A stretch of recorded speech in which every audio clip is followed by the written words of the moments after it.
to another episode of the Non-Native Leader, a video podcast series where we talk to different leaders from various industries and people who have had an international career but are not native English speakers.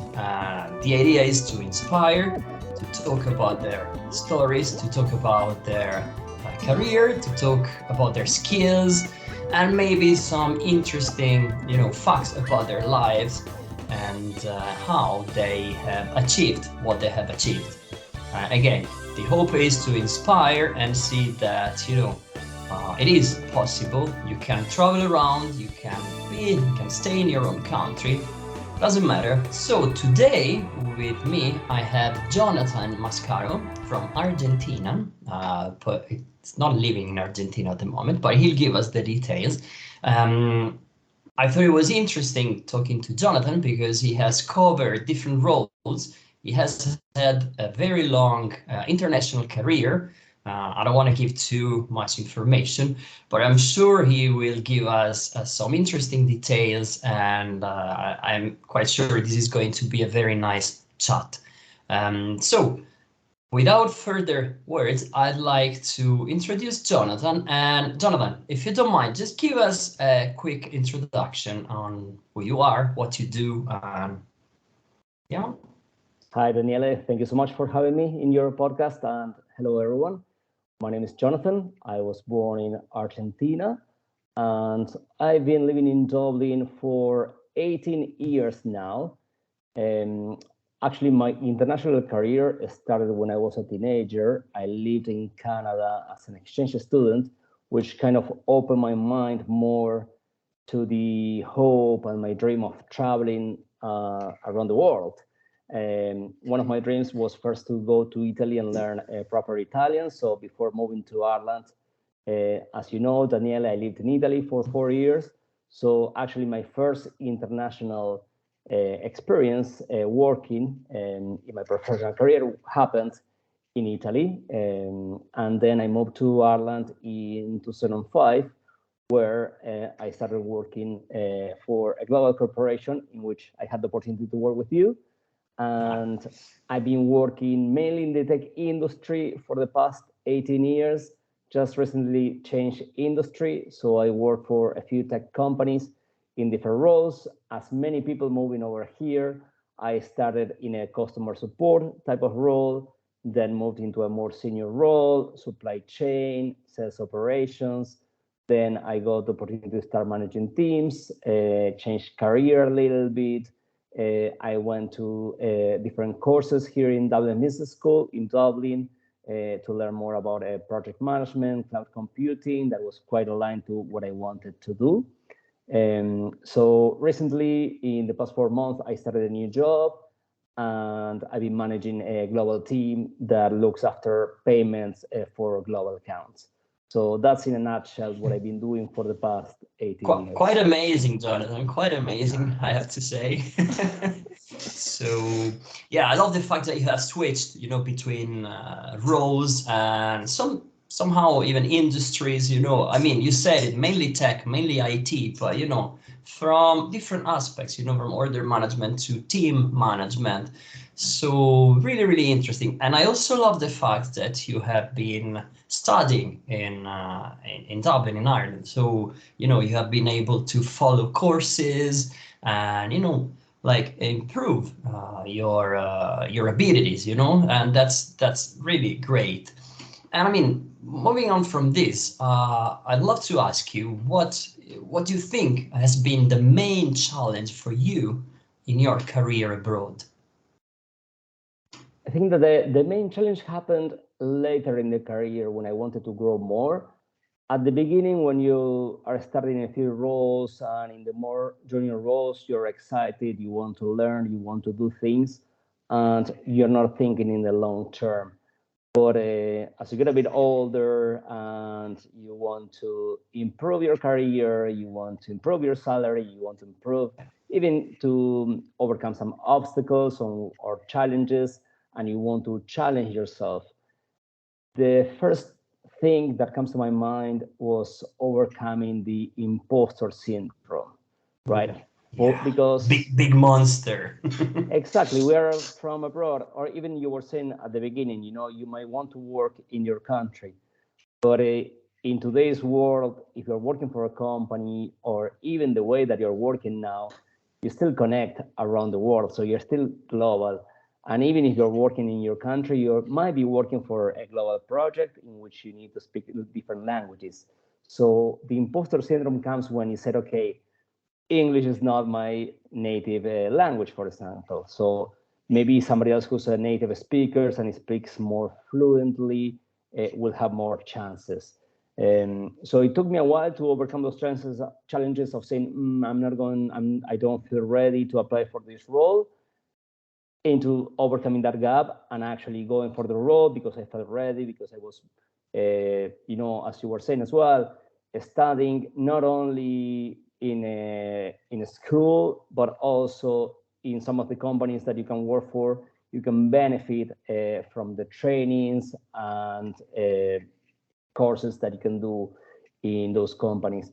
So by doing that, and with the passage of time, and also learning different languages, I was able to say, okay, yeah, now I feel ready. Sometimes learning about the local slang, learning about the city, the culture, it helps you to connect more with the people and feel more, well, what is now called, it used to be called diversity and inclusion, now is called diversity and belonging. So the term of belonging, not only to the company, but to the local area. As you know, by working in Ireland, you connect, and people love chatting as well. It's not only about work, but building those relationships. And if you want to build relationships, it's also with your colleagues, with your management, with the people that report to you. And if you can speak in their local dialects, in their local language, in the slangs, it really helps you to overcome those challenges, and as well as I was saying, that imposter syndrome that I used to have, and I still might sometimes have it. Now that I changed industry, that I changed job a few months ago, those things might come back because I'm starting a new industry, moving from IT to pharmaceutical, for example. It's a complete different environment as well. So sometimes you doubt yourself, but you need to work on that. You work on the communication, and then that helps you to overcome those challenges. That's great. Yeah. That's quite interesting because you mentioned some key aspects. You mentioned relationship. You mentioned somehow confidence. I mean, I've seen it throughout my career and my experience. The when you build relationship, it's things really change. It might be, as you well say, the relationship with your boss, with your colleagues, but that's one of the keys, and that's what somehow we try and develop, which is the small talk. When you become like a master in small talk, and then you find you can build very good relationships, which is really amazing. And then obviously, as a consequence, you build up more confidence, you really connect with people, and that obviously helps from a human point of view, so that you become a better version of yourself, and also from a professional point of view, because it helps with your career, and you are the living proof that this is the fact, the reality. And also what you were saying about the small talk is like people sometimes take it for granted. They think that it could be superficial, but it's actually the other way around. Is how you create a connection, even in an elevator, even when you meet somebody, when you go for coffee on a break. That you show that you care about people, that you remember their name, you ask their questions, you know where they're from. You can speak on their, even if you're working in a global project again, or company, or abroad. If you know their language, or here in Ireland, as an example, there's some sort of terms when people ask you, how are you? Somebody in Dublin might say, how's it going, right? And those sort of things might not happen if you're working in, I don't know, in New York or London. So that's why communication is key. And as well, making that effort of learning how people communicate in the country that you're going to, it's very important. Yes, Amazing. Yes, I love it. Yeah. So adjust to the context. Just to go a little bit like take a step back. So you mentioned, at the beginning, things weren't so easy. So like, which would you say was your dominant emotion at the time? So how were you feeling really? It's a certain sort of a uncertainty, and that feeling that you get that, okay, am I gonna be doing this for the rest of my life? Is this my job and that's it? Am I gonna grow? Can I become a team manager? Or maybe you don't want, like, not everybody has to become a manager, and that's something that I try to train the teams that I've been working for in the past few years, the teams that I manage. You need also to think like, what do you want in your career? Because not everybody wants to be a manager and manage people and look after people and getting a call one day by somebody in your team telling you that they're feeling unwell and that not want to work or that they need advice. Maybe somebody wants to become a project manager, or they feel more comfortable to work on their own. So it's finding your own direction and don't just adjust to something because you need to grow because everybody's growing. Sometimes you want to become an analyst, right? And you want to sit all days doing reports. You still will need to communicate at a certain extent, but differently than if you were in a communication type of role. So going back to that, I think that, yeah, that sort of thinking and looking into my career on a kind of a project plan, like career plan, right? Sitting even back then with my former management, saying, okay, where do you want to be in 6 months' time, or in 1 year time, or even in 2 years' time? Maybe it will take you 1 year to get, or 2 years, doesn't matter how long, to get where you want to be. And which gaps do you need to, which skills you need to have first, and which gaps you need to fill in to reach. Maybe you have a lot of those skills already, and some others need to be developed. So that's when training and development that you were mentioning earlier comes to place as well. So, but that was the main fear at the beginning, but then learning how to switch that around and understanding where I wanted to go and how to fill the gap in order to reach that goal.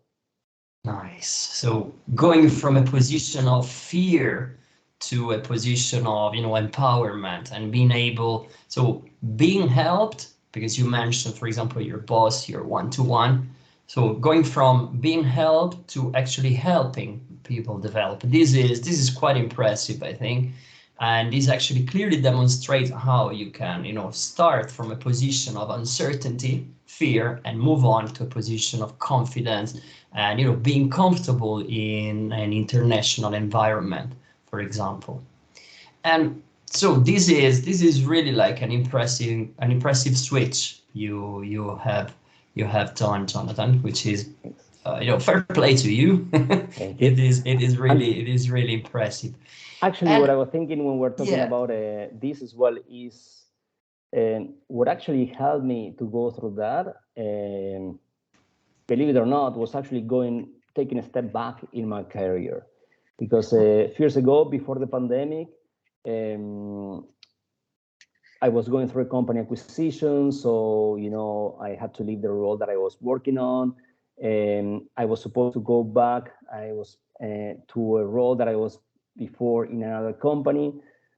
That didn't happen. Then COVID and the pandemic came along, which we were not expecting, and so I find myself for a few months looking for a job, not knowing what was going to happen. And with the uncertainty of the pandemic as well, and not having the job offer that I wanted, I decided to take a job offer that was completely different to what I was doing for the previous 6 to 8 years.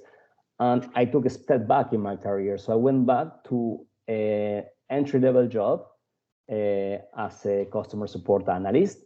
So, okay, I'm going to take this as a new challenge to learn a different type of role. Again, I started working in the cryptocurrency industry. And that's actually what actually had jumpstart my career again.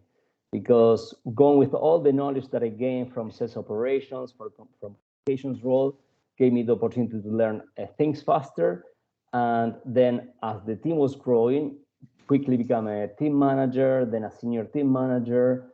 Then I had the opportunity to work in HR projects for about 6 months. So actually the fact that 2 years before that, I took a step back, reduce of salary, reduce of job title, actually brought me back to what I actually wanted to be. I think that was very important. So another piece of advice, sometimes we might be taking over, with the job titles. Like now job titles are so important. If you look online, everywhere, they are, but yeah. everyone has an important job title. But don't look for the job title, look for what you find fulfillment and what you want to achieve. It's going to be more important. That's what's going to bring you to what you actually want to do, instead of job title. Just because a job title has the name manager on it, it doesn't mean that you're going to manage people, or if it's senior, or if something that sounds like amazing and promising. If the description and what you're going to do on a daily basis is not what you really want, you're not going to be fulfilled and happy. So look more for the fulfillment of the day-to-day than the actual job title. Yeah, it's a great piece of advice, Jonathan. I mean, I've seen it many times that people, look for perfection, I need to have perfect language, I need to have perfect skills, I need to have perfect job title. But if you keep on postponing because you're looking for perfection, you're never going to bloom in a way. So yeah, you really said it well there. So it is great. I mean, obviously everybody wants a great job role, but I mean, ultimately it's about learning, about being comfortable in a role, and about as I said earlier, blooming in a position. So, and I mean, as you said, you were able, thanks to this step back, that maybe you took 4 steps forward later on in your career, which is quite impressive, I'd say. And I mean, when you look back, at your career, you've had a lot of roles and different industries. So what was really the turning point for you? One of the turning points was definitely that step back in my career. Probably we should stop saying like steps back or a step forward, because it's like the stock market, and a career is not supposed to be always going up. Sometimes it could go up and down and make changes. The other one, I think in an industry in which, if you look back on time, like many years ago, it used to be more common for people to stay in a company for a long period of time. And nowadays, what is called the job hopping or changing jobs, it's more common now to stay in a job in a company for 2, 3, 4 years and then change. I was guilty of this as well for a couple of years, changing a couple of roles, trying to find myself after too long experience in 2 companies. But at the end of the day, when you put everything together, it sounds a bit like, looking backwards, like the Steve Jobs speech, the famous one. But how you connect those dots is true, because a lot of the things that I learned, even as a customer support analyst on my first role, and then sales operations, how you analyze dashboard reports, and then brought that back into that role when I became a customer support analyst again.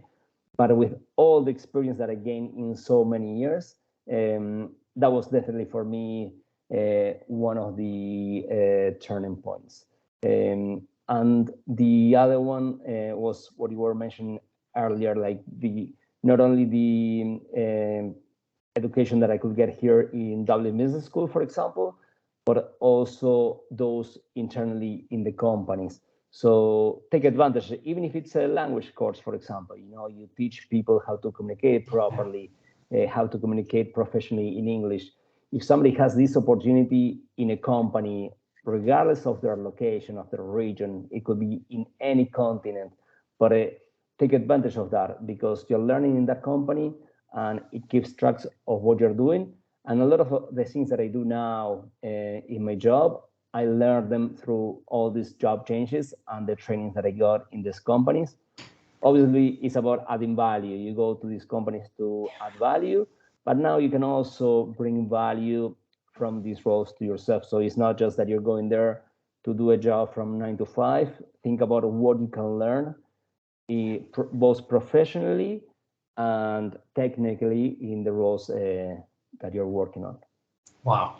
Yeah, amazing. So, I mean, it's really about learning new skills, but also learning to communicate, learning a new language, but also learning, the technicalities of that language. So all these things really do make a difference. Absolutely.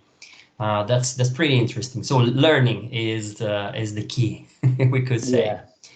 And I mean, obviously, your life has changed a lot since you started your career, your international career. I mean, what would be like one big difference for you now? So how has your life changed when you look back and you look at Jonathan 20 years ago before starting an international career? How has your life changed since then? Professionally, being more conscious about the impact that you can have on the people that you work with. When you manage a team, for example, and even with the people that I used to manage. I mean, luckily, I'm still in touch with many people that I used to work with, and they used to report to me. And now I can see the growth in their career. So for me, that impact is the most fulfilling one at the moment, even when I have somebody calling me for references or to tell me that they got a new job and thanking me for growing with me. So that's something that I could have never, like, if you asked me that question when we met 18 years ago, I would have never dreamed or imagined this could happen.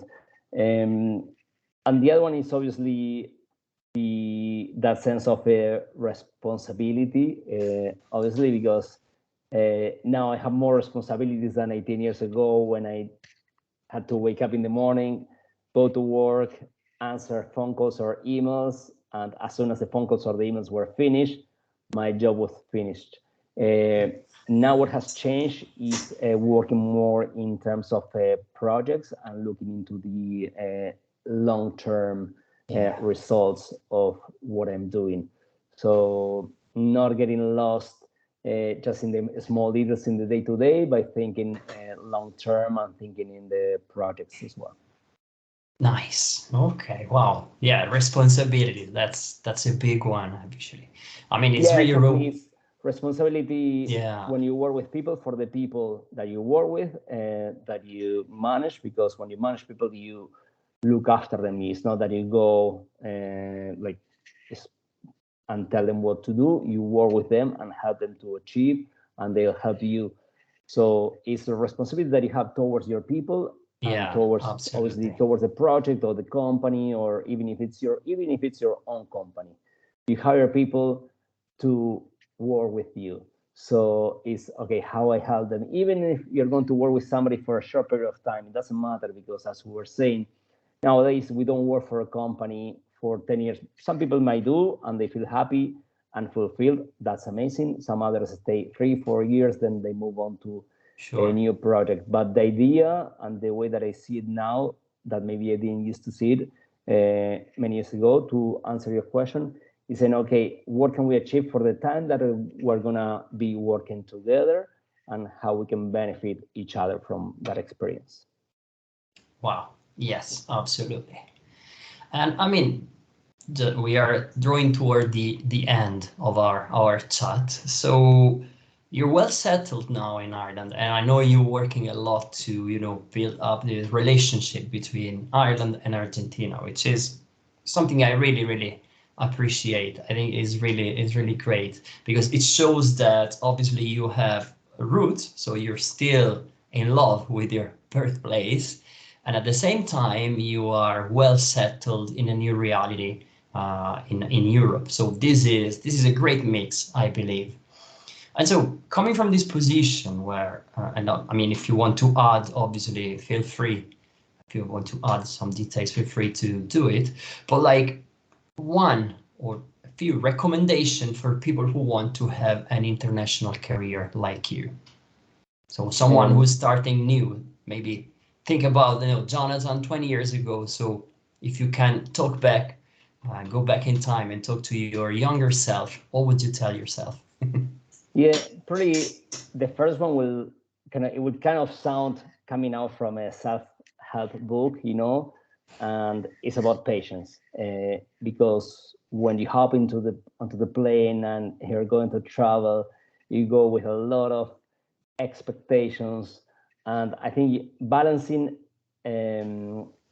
expectations but having high standards of things. So assuming that you want high standards, but look into the expectations, because nothing is granted. Like, you need to work for it, and you need time, you need patience. And when you move abroad, in some countries, it's gonna be a bit difficult, to find a comfortable place to live. Your family is not gonna be close to you anymore. So maybe the friends that you meet will become your kind of local family. For me, after 18 years here, many of my friends are like my family. Many of them, because I know them for a long period of time, and now I live abroad more than I have lived in my actual hometown. Wow. So yeah, I would say the patience, and the other one that we were taking earlier, like the other two things. One is, okay, think in terms of what you want to achieve. Take your time, look where you want to live, what do you want to do. Even if you want to move somewhere and work in a company, it could happen that maybe for the first 6 months you're gonna work as a bartender or whichever job you find. Sure. Or maybe you want to move somewhere to work as a bartender, because in many in many countries there's a lot of opportunities and cocktails, or, as you know, in Ireland, in Dublin, with the pubs. It's a great job to have, and people love it and have fun and learn a lot of things. And you also learn to socialize, learn to talk in the language. So many of my friends, and I still have friends who work in the bar industry, but go with a goal. Just not just, if you want to go and jump with a parachute, it's completely fine as well. It's a choice. But my advice after experiencing all these, look into the areas, know how much it will cost you. Save some money to live for the first 3 months at least, so you know that you can sustain yourself, pay for whichever rent you're gonna pay, and meet local people, and also people from your own culture is really important. As you were saying earlier, I'm quite connected with the Irish Argentinian community, but I also have quite ties still with my Italian side, with many of my Italian friends, my Italian roots, and I love it, and it's another part of my life and family here. I'm quite connected to the now Argentine embassy. With a friend of mine, we organize events to bring musicians from Argentina and Latin America. So that helps us to stay connected.